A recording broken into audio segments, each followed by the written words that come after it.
Hello, everyone. Welcome to the e-commerce podcast. Today, we're in lovely Düsseldorf with Jessica Wegner at Douglas headquarters, who is leading the global retail media for the Douglas retail chain. Welcome to the show, Jessica.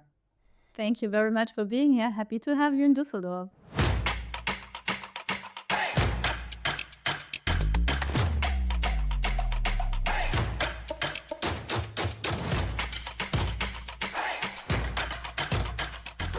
It's our pleasure. Thanks for sparing the time. Thanks for hosting us this beautiful building today. And today we're going to talk about retail media. We're going to talk about the cosmetics and beauty category. We're going to talk about the European landscape and global growth of retail media. And I like to learn your achievements, your team's goals, and how Douglas is smashing it out of the park. Thank you. But first, tell us about your career journey. What brought you here? How did you start it? And what different touch points you had in your career progression so far?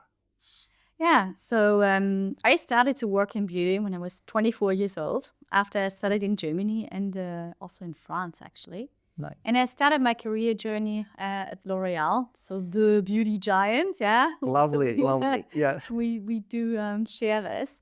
And I would say I did the traditional career path back then, from a junior product manager up to marketing director, in between, obviously, the obligatory time in Paris in product development. Not a bad place. It was a really, really good time on Lancôme, working on skincare development. And then once I had finished my marketing director episode, I would say, which I really much loved, I switched on the commerce side as a key account manager, dealing with Douglas, but also with other e-retailers. So Douglas was on my plate every day, basically, since I'm 24, because Douglas is so important and so big in Germany, but also in Europe, Right. that you need to have a close eye on that. And after the commercial e-commerce part that I've been doing, I thought the transition to on the retail side would give a lot of sense, and there was an opening and opportunity. So I started to work in the global marketing team back then in new business, and the idea was to found and establish a startup called Douglas Beauty Booking, which was about building a B2B, B2C beauty services marketplace. So, for example, curated vendor for nail, for hairdressers, etc. So that was super exciting. And we did that until Corona came along. And then was the time when I took over retail media. Back then it was still a baby. Perfect timing. Perfect timing. 6 months old. So we started as a team with 4 persons, with one solution, sponsored product ads in one market, Germany. Okay. And since then, it has been a very exciting journey. Yes, hearing this growth trajectory. Obviously in terms of business KPIs, but obviously also in terms of scaling our marketing solutions into full funnel digital offering, scaling into 9 markets that we're in right now. And also with the team, which hopefully will hit about 50 persons next year. Great. I mean, that's an amazing story. And penetrating into multiple markets in a European landscape is difficult. And you just done it in 2 years? That's amazing. Not two. We have to be fair. It's 5 years. Okay. I just thought everything happened post-COVID. Yeah. Okay. No. Perfect. But obviously, you had a very important cornerstones, or you have very turning points in your career, because you had brand positioning, you had marketing director role, and you mentioned you hold commerce roles at some point. And it's very relevant to my Bermuda Triangle analogy for e-commerce podcast listeners. I talk about intersection between e-commerce, digital media, and even data. Can you talk about your career cornerstones? What brings success? What take you here when you see an opportunity, and where you capsize or realize this opportunity? Can you share some important moments? Sure. So for me, it's different factors which brought us where we are right now with Douglas Marketing Solutions. And I have to say, it is dramatically different from what I did before in the L'Oreal days, where you work on a corporate as well, but you work on an established brand with an established marketing mix in a way. So you can shift whatever 5% on the right or on the left-hand side, and you can squeeze the P&L on some ends a little bit more, a little bit less. But in a way, the marketing media mix and who is your audience even is quite clear. Whereas here, it was really a startup, right? And so for me, the cornerstone number one is really startup mentality, which comes with a lot of tests and learn, with a lot of fail fast and learn even faster because obviously we didn't know everything. There was no playbook number one, how do I scale in different markets? Playbook number two, what is the right solution and what brings me most in 5 years? You're writing playbook as you go. Exactly. And that is exactly it, that navigating the as is and the to be, so the present and the future, is one of the most challenging, most energy-taking parts, I would say, but also the most rewarding part. Because in a way, I always describe in the first years as you sit in an airplane that is not even built, but you already fly it, yeah? Like World War I open airplane. Yeah, exactly. It's an open airplane. Now I feel that we really solidify the business, the operating model, the processes, etc. And so we are not on the startup mode anymore. We're really ramping up to its sustainable corporate business. But in the early days was really lightless. And the other cornerstone for success, which comes with that, is really C-level backing as well. Because retail media is a decision that I need to take as a corporate company to say, I am a retailer, and this is obviously my core DNA and my identity, but I really want to explore the opportunities that lie into becoming a media powerhouse. And that was a path, and that is still a path. I mean, we have full sponsorship from the board.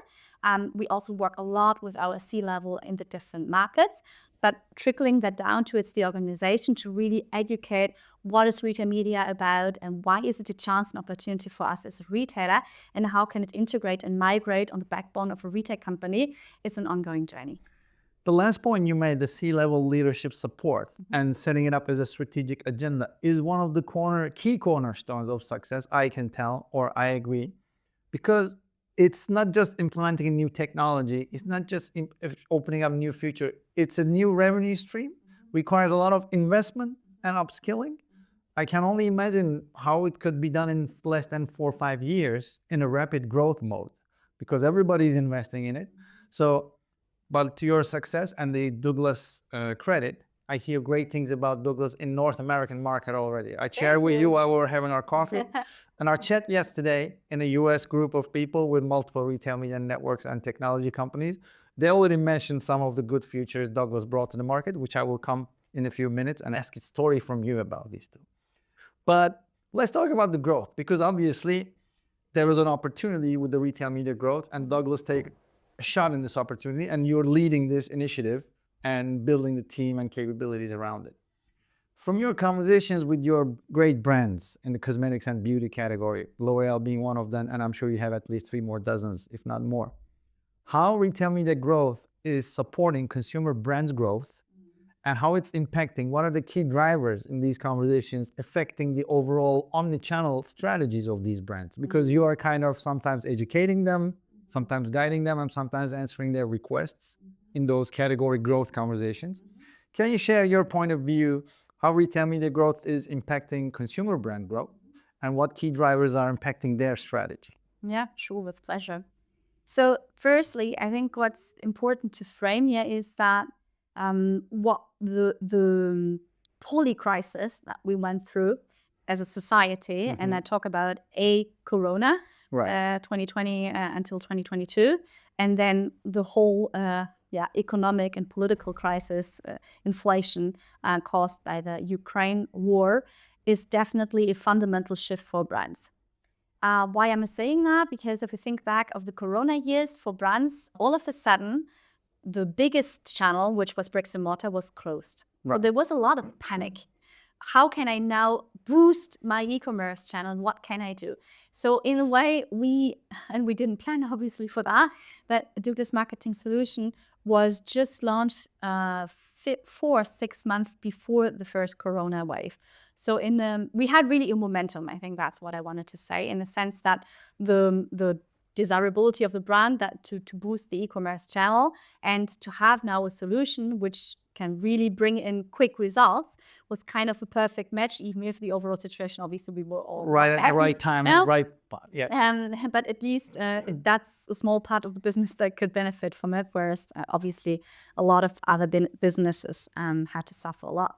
And the second point is, I think the discipline in media and in steering the media mix had become much more fierce. because of inflation. So the just media money is more tight. Therefore, as a marketeer or as a media responsible person, you really need to think about where do I get most out of my money. And retail media is a channel where you have closed loop measurements, Right. where you really know exactly down to conversion value, what does it bring me. So in a way, it's a channel which is also easy to integrate and to migrate, at least the lower funnel part of retail media, which most brands started with that. And so therefore, we can help as retail media to really drive brand growth. And this was more from a, let's say, a conversion and lower funnel perspective. But the other important part is that we have access to first party data, right? So we have tons of insights about our consumers. So we can create a lot of eye-opening moments for brands. So if they come in and say, this is my target group, this is the age, this is where I see them based on classic market research. And then if you map back the target group that we see in our raw, pure first-party data, it might be very different, right? Right. Because sometimes the age is 10 years older, or sometimes let's say the digital affinity to the e-commerce business is less than expected, or sometimes the competitor segments that the brand would think, okay, my buyers buy ABC brand could be very different. Yeah. So all these kind of learnings lie into our either CRM, e-commerce, and or our bricks and mortar data, and we open these eyes and crunch that data, translate it into insights, and then make it actionable. So for me, retail media and the power of consumer insights really has a high value, not only for the retail media only purpose and activation, but also to really fuel the overall media mix, because these pieces of information can be quite important, relevant also for your classic ATL TV planning, for example.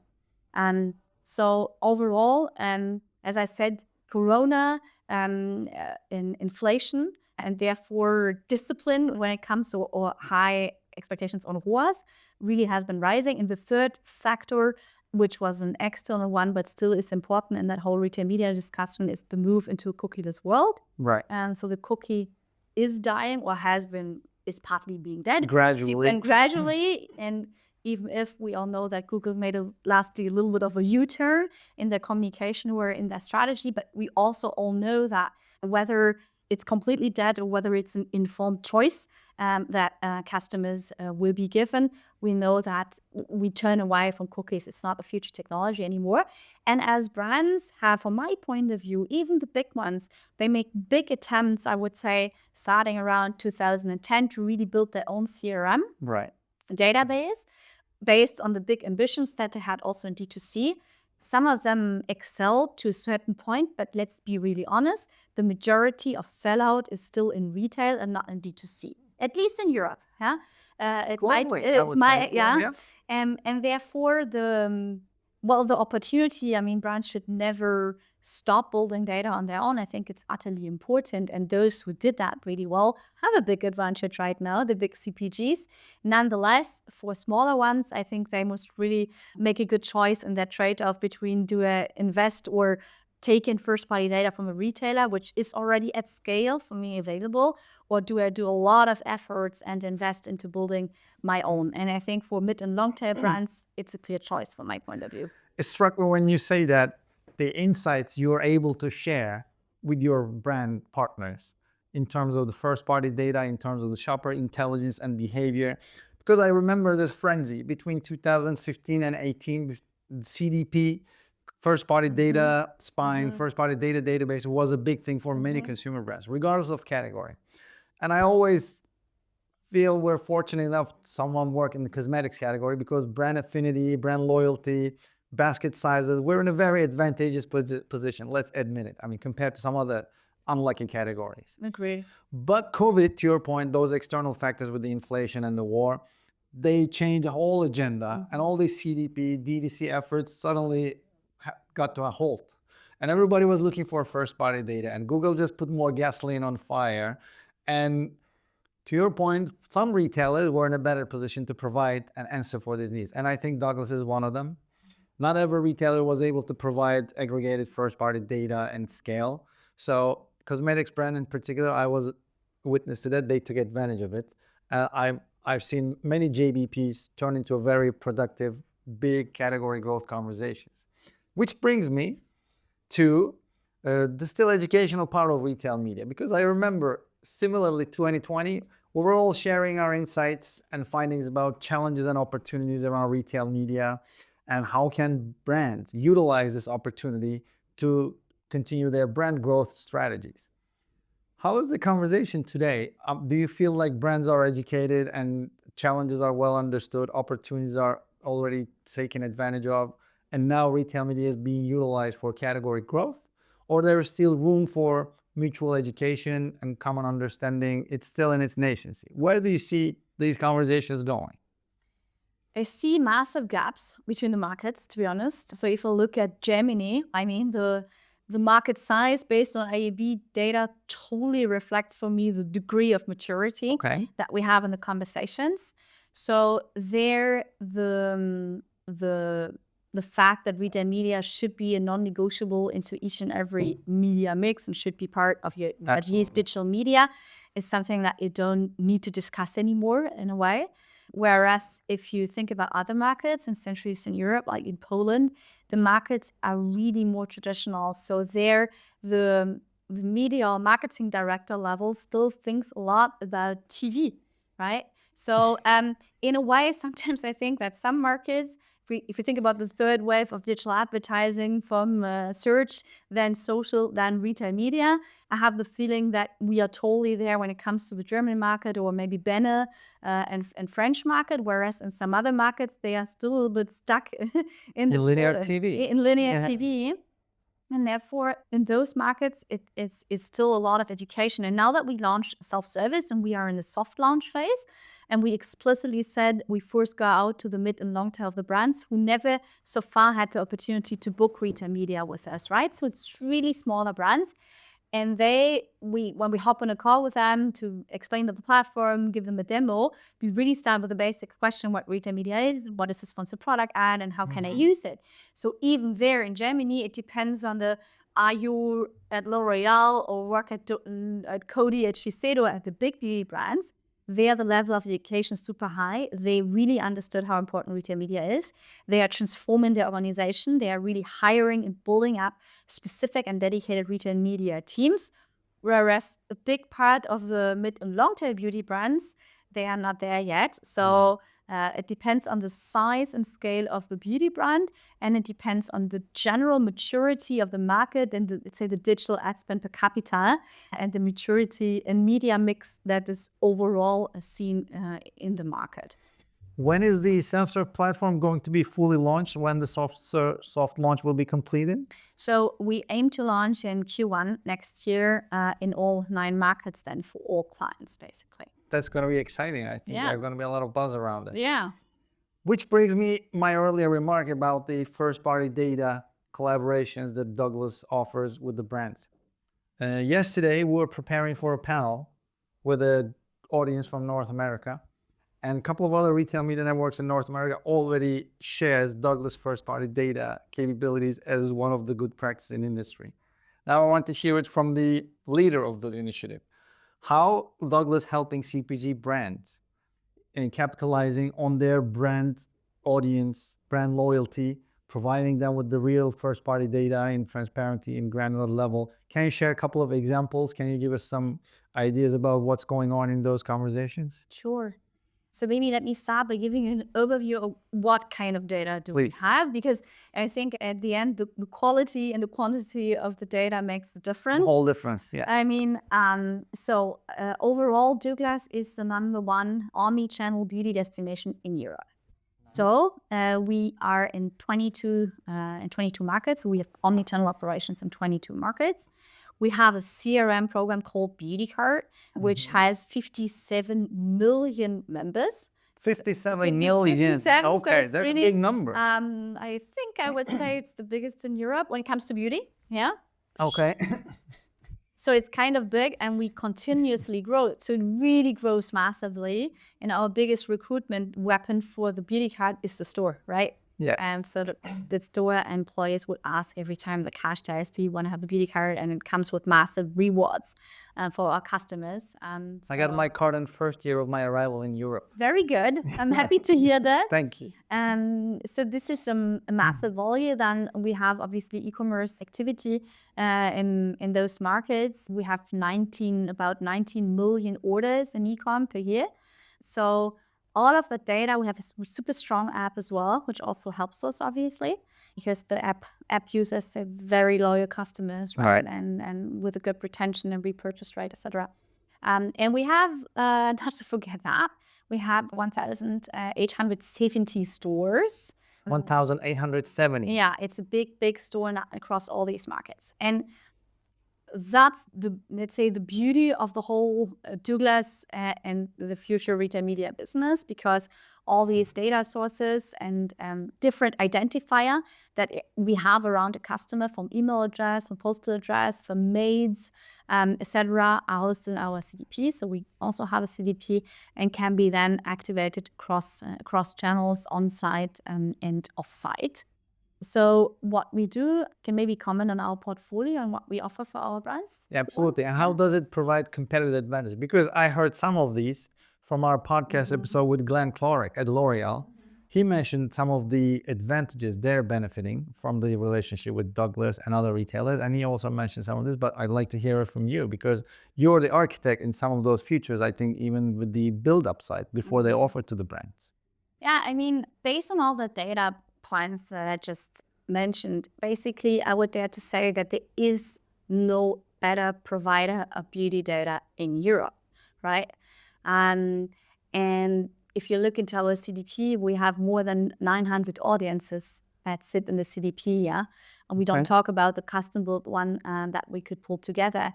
So this is the massive asset, actually, if a brand wants to enter a new category, for example, and I think we talk about an example later on where this happens, wants to recruit new luxury shoppers, for example, or wants to raise the frequency or the repurchase on its own brand. We have the data points to make that happen within our either CRM campaigns or within our offsite and our onsite campaigns. And this is at scale available in 9 markets. And this is something, due to our omnichannel strength that we do have at Douglas, that is quite hard to find again in Europe. So in 900 audiences out of 57 million users and almost 2,000 stores were offline and omnichannel experience. Yes, this so is the competitive powerful. advantage is the sheer obvious. strength of our platform. If you look at the growth trajectory that Douglas has been doing also throughout the COVID years, is actually very impressive. Believe it or not, I became a cosmetics consumer during COVID years. I've started using some skincare products, which I wasn't paying attention before. We changed our lifestyle during those descriptive years. But you mentioned a couple of KPIs, which is very dear to my heart. New to the brand, new to the category. And I also know brands also like to bring up new to the store. So can you tell us, you mentioned one case study, maybe you can share with us, maybe more than one, what the successful campaign partnership looks like with the brand, bringing new to the store, new to the brand through the power of retail media. So we had a recent example of a brand called Carolina Herrera. Okay. It's a fragrance brand. It sits within the Puig portfolio. It's a big Spanish fragrance company. And Carolina Herrera had the challenge. They said, we want to launch this premium female fragrance luxury line called Lucky Charms. Okay. It's beautiful packaging, really big standout, only because the packaging is so beautiful. Hopefully we'll see one on our way up. Okay, be good. And their goal was to say, hey, we have a certain price positioning. In this case, the Lucky Charms edition was higher priced at a premium price point. So they wanted to really get access to luxury shoppers, which are a little, let's say, beyond their scope when we think about the regular portfolio, right? Okay. So what we did is that we pulled together a full funnel campaign for them, from really offsite activation on Google and on social, where we really explicitly have been chosen the right audiences for that campaign objective. So we were pulling in the premium buyers, we were pulling in the fragrance lovers and the CRM audience, beauty enthusiasts. and have been activating exactly these audiences, also competitor audiences, obviously, who are act on premium furries. Have been pulling that in and playing it out on site, on audience ads, sponsored product ads, but also off site and on the different channels. And the effect was really not only the campaign KPIs like ROAS or click-through rate were impressive, but also the e-com KPIs were really, really cool. So basically, market share gain in this case was 22%, which is really good. And specifically, the gain in luxury shoppers, because this was the goal for this brand, was plus 18%. So very good. Wow. Yeah. So I think this is a very good example where where a brand had a very specific goal in mind and wanted to go premium with a specific line. And based on this audience approach and the activation on site and off site, we could really help that brand to grow into this, let's say, new cluster. All right, any cosmetics brand director would love to see 22% category growth, 18+% luxury shopper growth on their P&L. I'm sure this QBR was a very exciting one for them.